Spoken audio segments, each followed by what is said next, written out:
परीक्षित महाराज जी ने कहा कि प्रभु, शायद आप कथा जल्दी समापन करना चाह रहे हैं ये सोच के कि कहीं मुझे प्यास लग रहा होगा, कहीं मुझे भूख लग रहा होगा।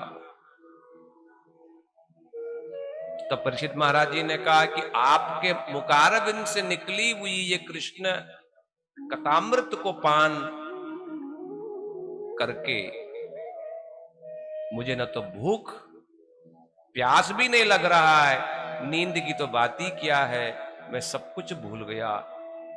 और मैंने जो भूल किया कि शमीक मुनि के गले में सर्प डाला, खबरदार मैं तो पलट के भी देखना नहीं चाहता भूख और प्यास। तो इसलिए आप निश्चिंत भाव से मुझे कृष्ण कथा सुनाए। तो सुखदेव गोस्वामी पाद जी यही सुनना चाहते थे।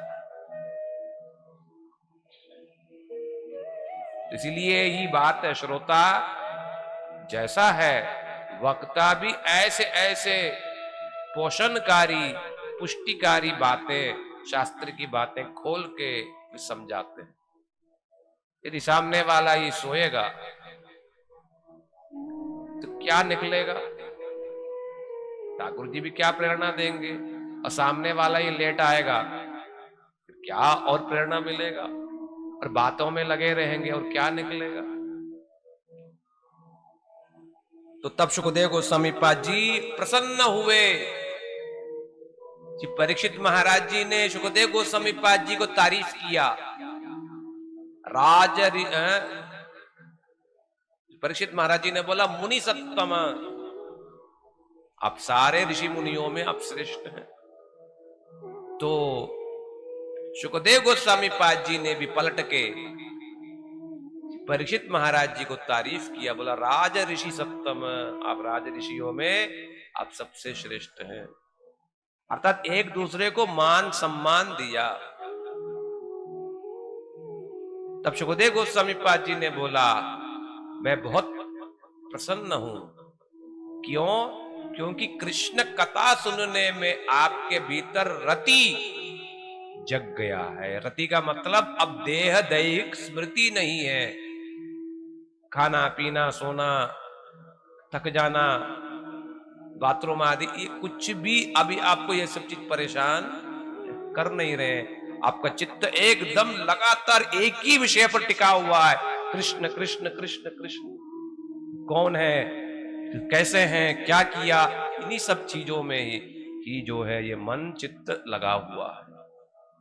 जब मन कहीं और डाइवर्ट नहीं होता, एक जगह पर फोकस लगातार, समझो वो मुक्त महापुरुष, उस अवस्था को रति भक्ति या भाव भक्ति कहते हैं। जब कोई बाधा नहीं है, शरीर मन संसार किसी चीज की कोई बाधा नहीं।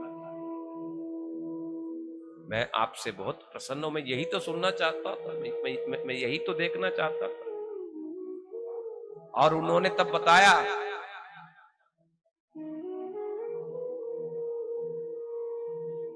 कि जिस प्रकार से ठाकुर जी का चरणामृत जो है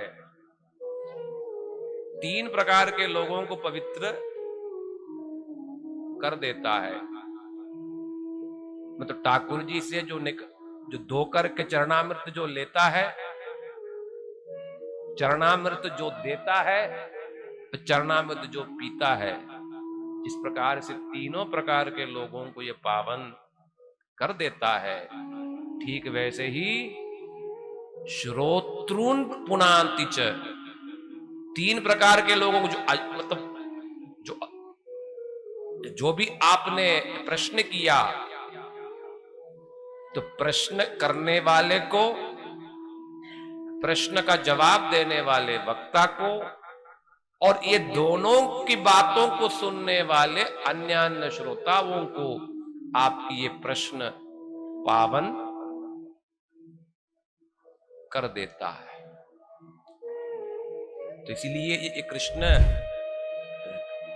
कथा जो है, ये प्राण जिनका है, वो समझ सकते हैं इसका मूल्य क्या है। श्री भगवत गीता में भी कृष्ण ने बोला, मेरे प्रेमी भक्तजन क्या करते हैं, मच्चित्ता मदगत प्राणा बोधयंत परस्परम कथयंतश्च माम नित्यम तुष्यन्ति च रमन्ति च। जब मिलते हैं एक दूसरे को कृष्ण की कथाओं के बारे में सुनाते हैं, और यही कथा सुनते सुनाते तुष्यन्ति च रमन्ति च, उस कथा में ही संतुष्ट रहते हैं और कथा से ही उनको परम आनंद की प्राप्ति होती है। इसके अलावा उनको और कुछ चाहिए ही नहीं।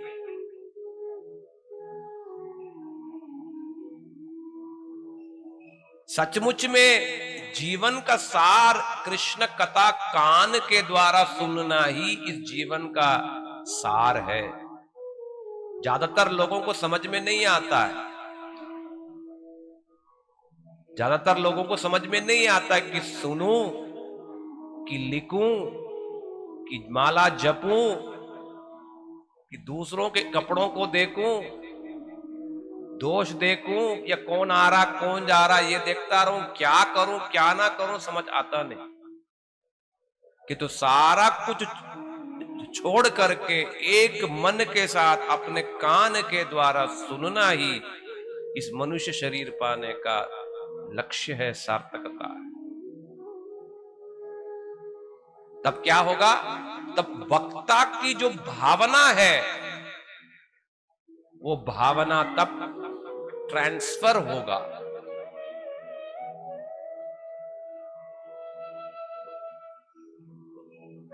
वक्ता किस भावना से किस टोन से कह रहे हैं तब ट्रांसफर होगा, नहीं तो होगा नहीं।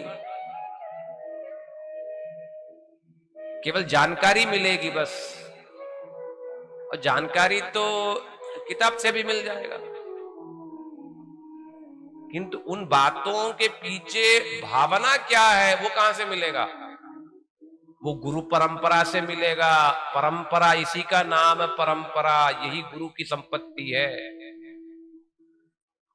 वो कहां से मिलेगा। इसलिए साधन पद्धति क्या है, जब तक स्थिर नहीं होता है तब तक कोई लक्ष्य की प्राप्ति नहीं होगी। क्या करना पता ही नहीं, पहले सुनो, पहले नाम करूं, पहले स्मरण करूं, ध्यान लगाऊं, क्या करूं समझ आता नहीं।